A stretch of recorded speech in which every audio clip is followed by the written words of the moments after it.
What's up, everybody, and welcome to Unit 2, Chapter 5. This is flexibility, and in this video, I'll be going over the PowerPoint slides, the information found in the PowerPoint slides, as well as the assignments.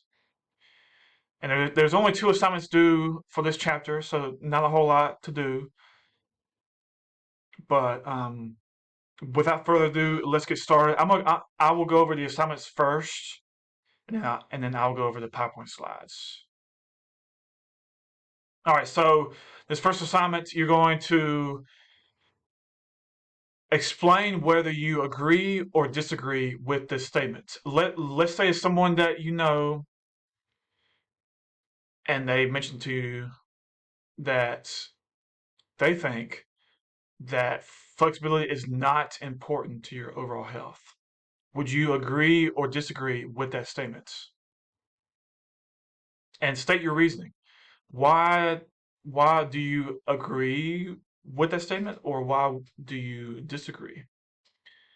Do you believe everyone should focus on their overall flexibility? Why or why not? And be as specific as possible when explaining your reasoning. So, in a paragraph of at least 150 words,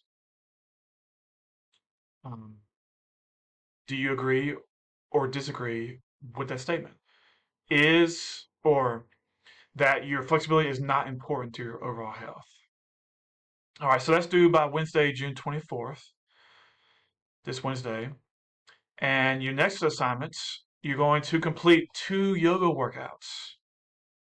Yes, 2 yoga workouts. They're approximately 30 minutes in length, and one is more beginner friendly, and the other one is more intermediate. It's a little bit more advanced. So, just like what you've done for the past 2 chapters for cardio and for muscular strength and endurance, you're going to reflect on the yoga workouts. So if you want to do it at home, great. If you want to do them outside and it's nice enough outside, that'd be awesome. You don't really need a whole lot. If you have a yoga mat and you want to do them in the garage and it's concrete in the garage, a hard surface, then it might be better to have a yoga mat if possible. Carpet, it would be fine. Um, so yeah, but they're approximately 30 minutes in length. You don't have to do them both in the same day. And I would recommend completing the beginner friendly first, and then progress to the intermediate. So you kind of get a feel for um, what yoga is, and especially for people that have not completed a yoga workout before. This may open your eyes, and maybe in the future you might want to perform more yoga workouts. But I'll tell you this, both of them, even the beginner friendly, you might notice you start sweating a little bit and you're not even jumping around, you're not even moving at all. Not really. So, it's a little difficult, but you may notice after completing the workouts, you might feel better physically, mentally. So, so yeah, just talk about that in your paragraph. What was different between the two yoga workouts? Would you change anything about either workout? How could these yoga workouts benefit your overall flexibility? Maybe if you did them 3 times a week, and then maybe over time you could see your flexibility improve. So just answer those questions. Discuss your thoughts on the workouts, and use your own opinions. And yeah, so that's due by Sunday, not this Sunday, but next Sunday, the 28th. And uh, your paragraph needs to be at least 200 words because I feel like there's more to talk about since there's 2 workouts. There's 2 yoga workouts. All right. And if y'all have any questions about the assignments, please feel free to ask me, send me an email. I'll be happy to answer your questions anytime. All right. So let's go over the PowerPoint slides. You've got the reading, you've got the PowerPoint slides, you got the study guide. So the tests, make sure you focus more on the PowerPoint slides for the chapters. And you can certainly use the PowerPoint slides to help you complete, excuse me, the study guide. And then once you complete the study guide, that can be a great source to use to help you.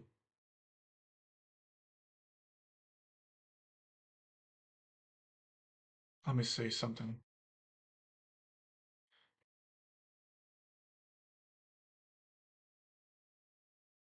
Okay,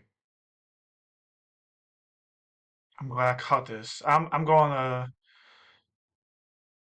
pay everybody. So yeah, I had the wrong PowerPoint slides posted. So now they are correct. So let's download the PowerPoint slides and let's go over them real quick. Okay, so there's not as much information in these PowerPoint slides for flexibility like you saw for cardio, respiratory fitness, and muscular strength and endurance. But um, you may find that your flexibility is important to your overall health. So your flexibility is the ability of a joint to move through its normal range of motion. And that is the definition of flexibility. So make sure you know this definition. There's different types of flexibility. You have static flexibility and dynamic. So static flexibility is a measure of your joint's overall range of motion without movement. Keyword without movement. Dynamic flexibility is with movement. And so, for example, if you're doing a hamstring stretch, like what she's doing, that is a static stretch, and we will talk about that here in a little bit. But static stretches improve your static flexibility, and dynamic stretches like torso twist, arm circles, toe touches, like what he's doing. Anything that involves movement is good for your dynamic flexibility. Any type of dynamic stretches is good for your dynamic flexibility. And then we talk about stretching. Stretching is the actual form of exercise in which a specific skeletal muscle is elongated. And I'm not too keen, in my opinion, I'm not too keen on just this definition where it says skeletal muscle. When you're stretching, you're not just elongating your skeletal muscles. You're elongating all different types of connective tissues, tendons, ligaments, even your skin is elongating a little bit. But for this class, for this test, for this chapter, just know this is the definition of stretching. Then you have elasticity. Excuse me. I wish I had a rubber band on me, but I don't have one on me. But think of elasticity when you think of something that is elastic, that has a good ability to stretch and recoil. Think of a rubber band. That's exactly what a rubber band does. It stretches and it recoils. If y'all have ever, if you're old enough to know what a corded telephone cord is, and not wireless, where it's got the loops in it, and it stretches out and it recoils.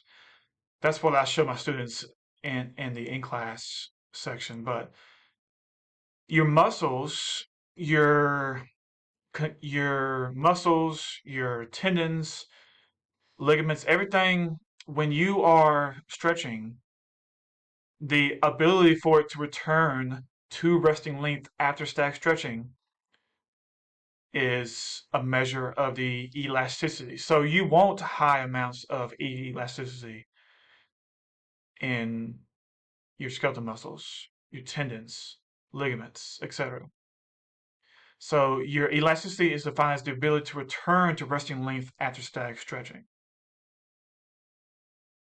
All right. Um,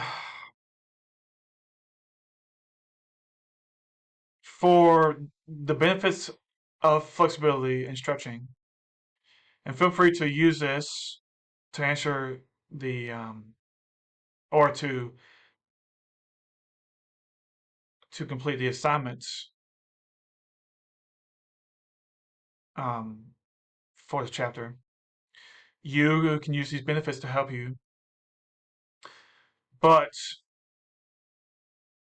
the two main benefits you have when it comes to your flexibility and stretching: improve your joint health and reduce the risk of injuries to joints, muscles, and tendons. Because the more flexible you are, the less likely you'll get injured. Because if you're playing sports, let's say you're a soccer player and you incorporate a lot of stretching exercises every day, then those tendons, ligaments, your muscles, everything is going to be very elastic. And the when you're running, when you're playing sport, soccer, for example, you might put your joints, your muscles, everything in awkward positions. So you want your body, those those areas, joints, muscles, everything to be ready for anything to occur. If you take someone that has never stretched or hardly ever stretches, then their body might not be used to that type of movement. So they're they have an increase of getting injured. So um, there's three ways, three internal factors to determine your flexibility. Internal factors. You got joint structure, soft tissues, and the neuromuscular system. Joints. Joint is a location on the skeletal system where two or more bones intersect and interact with each other. So your elbow is a joint. Your wrists are joints. Your knees are joint. Your ankles, your fingers, your toes. It's where two or more bones intersect and interact with each other. Soft tissues. So your soft tissues, kind of what we talked about, connective tissues, um, muscles, your skeletal muscles, tendons, ligaments. Those are all soft tissues. As a joint moves through its full range of motion, all the soft tissues must stretch to accommodate the movement. And there's two common connective tissues. You got collagen and elastin. Proprioceptors. So the purpose of the proprioceptors, if I'm trying to do a split, which I cannot do, by the way, if I'm trying to do a split, I can only go so far without my body saying, okay, don't go any further, otherwise you might get injured. So that's the purpose of the proprioceptors. They send signals to your brain saying, don't go any further, and they control the amount of lengthening that occurs. So yeah, I will continue on this on the next video. I gotta make two videos because this one's running out of time. So I'll see y'all in the next video.